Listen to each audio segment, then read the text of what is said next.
Odyssey, video game fun, computer keyboard challenge. The entrance to an alternate world of fire-breathing dragons, hard-hitting sluggers, arcade wizards, more than 40 games in all.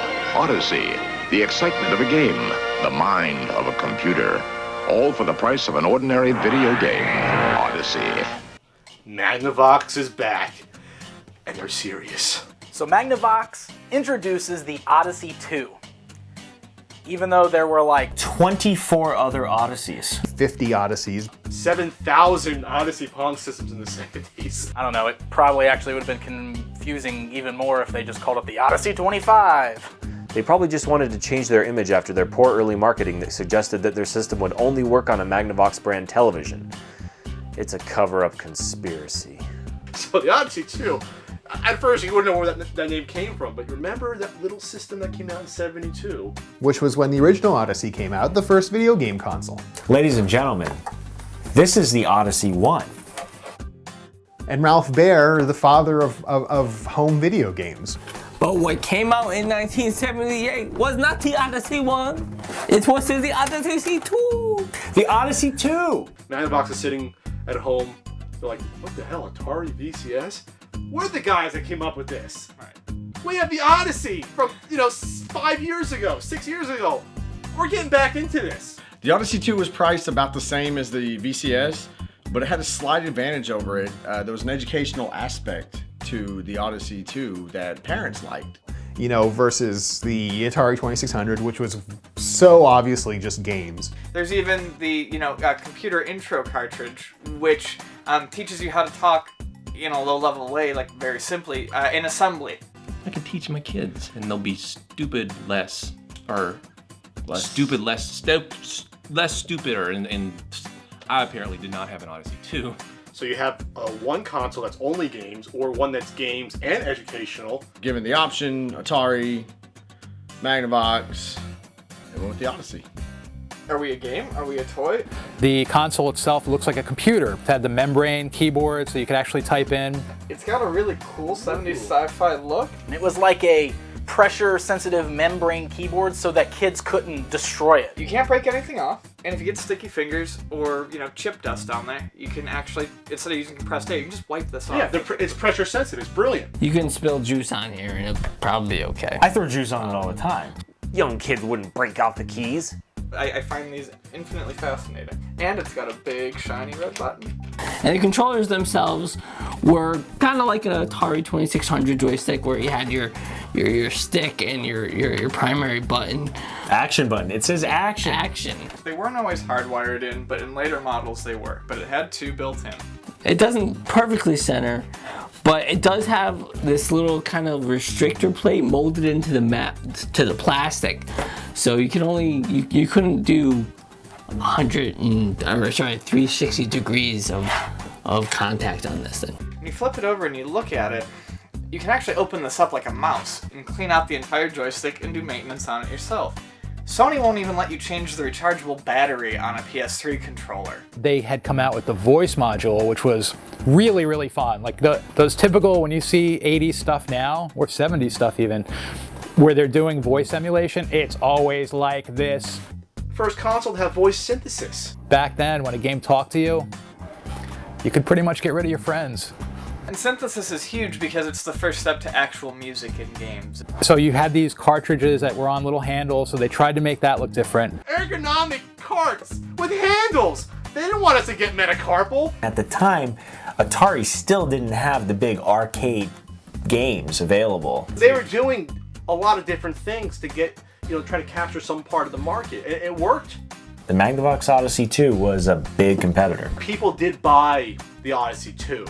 Not as much as the 2600, but there was a hardcore following. It sold 2 million units, which is respectable, but not stripper and jumpsuit worthy numbers. Magnavox introduced to the home market not only educational games with the keyboard, but also logic games, puzzle games, and sports games. They were the first home console to have actual sports titles. Thanks a lot, Odyssey.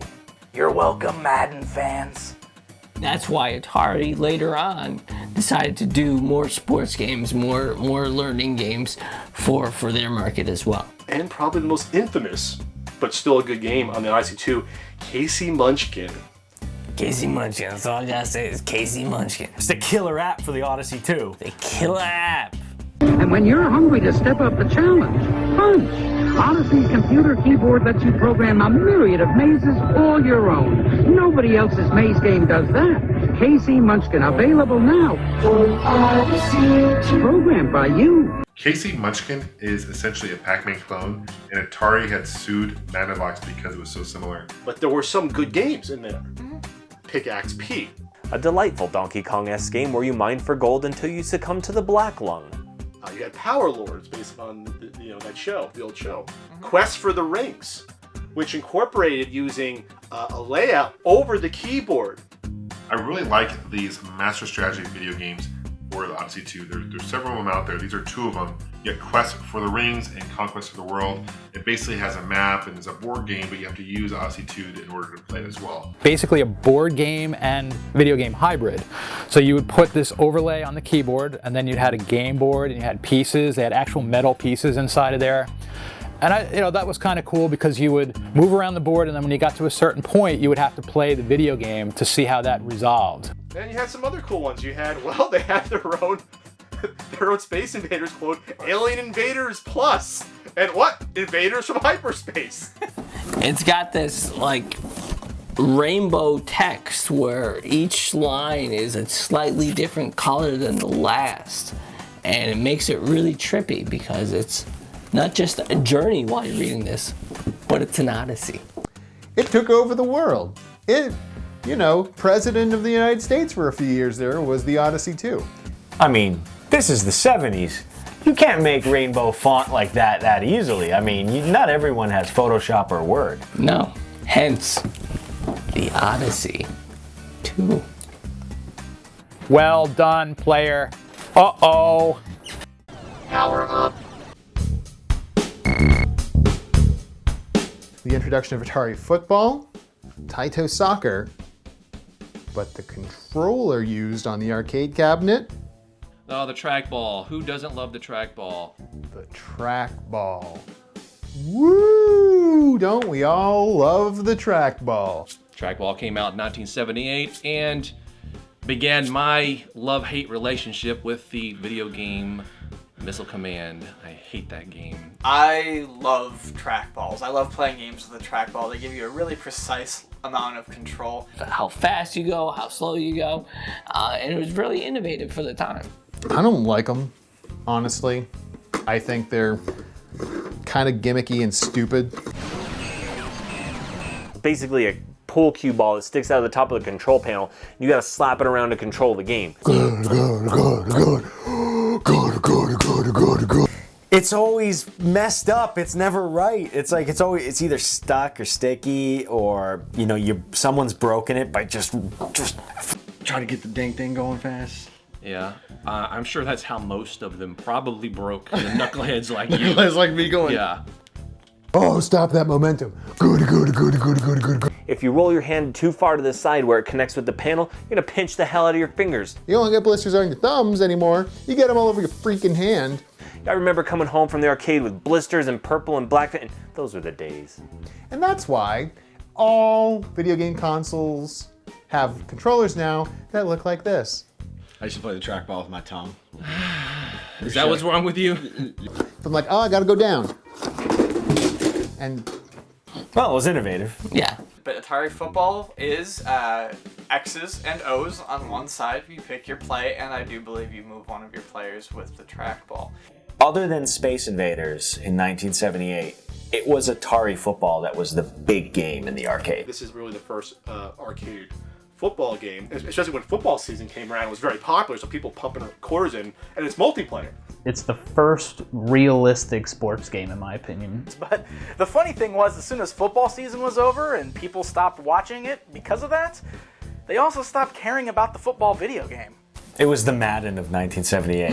It's like, it's a really big deal, and you're going to drop $60 on it, and then later it's going to cost $3 at GameStop. Yes, the game kind of died, and Space Invaders kept going. Luckily, sports fans had the Winter Olympics to fall back on. I'm just kidding. When they were developing it, they had the whole football field, and so the characters were really small. So what they had to do was they started developing scrolling technology. The first was in '77 called Superbug, but the technology was originally developed for the Atari football back in, I think, like '73. It wasn't until 4 years later that Atari football was finally released with the scrolling. In Atari's football, you didn't pay for lives. You paid for 90 seconds of game time. You actually just paid for extra time. You got another 90 seconds of gameplay. Kind of like Nintendo's Play Choice 10 or the early demo games at Sears. It's like a pixelated peep show. You're now faced with this issue playing games where it doesn't matter necessarily how good you are to continue. It's time no matter what. 90 seconds of playtime with just 1 quarter? That's just ridiculous. I mean, what can you do in 90 seconds? I can't even jump in 90 seconds. Yeah, maybe I could. What a block tease. I remember as a kid playing Centipede with the trackball, and I hate the trackball. I love the trackball. This is where we differ here. You had great controls for Centipede, Millipede, and my personal favorite trackball game, Missile Command. Trackball! Yay! Woo. Marble Madness, which was a perfect fit for a trackball. You were a marble ball, and obviously you just move the trackball like you would a normal marble ball. But there are a few games where it's kind of fun. Around the 2000s was The Grid, which had a joystick and the trackball for shooting. Now, if you're playing soccer, Sullied by Golden Tee, which is in every bar. Yeah. That and like Buck Hunter. Thank you, Atari. Trackball! Trackball sucks. Don't ever use a trackball. Much appreciation to Atari and their Atari football for inventing the trackball. And I do not salute you. Good day. Coming up on part 3 of the video game years, 1978. So in 1978, Milton Bradley released Simon. What if I don't want to push the red button? It was a big game. Yeah. Because, especially in the late 70s, you had Pong clones, you had space shooters, and breakout style games was something different.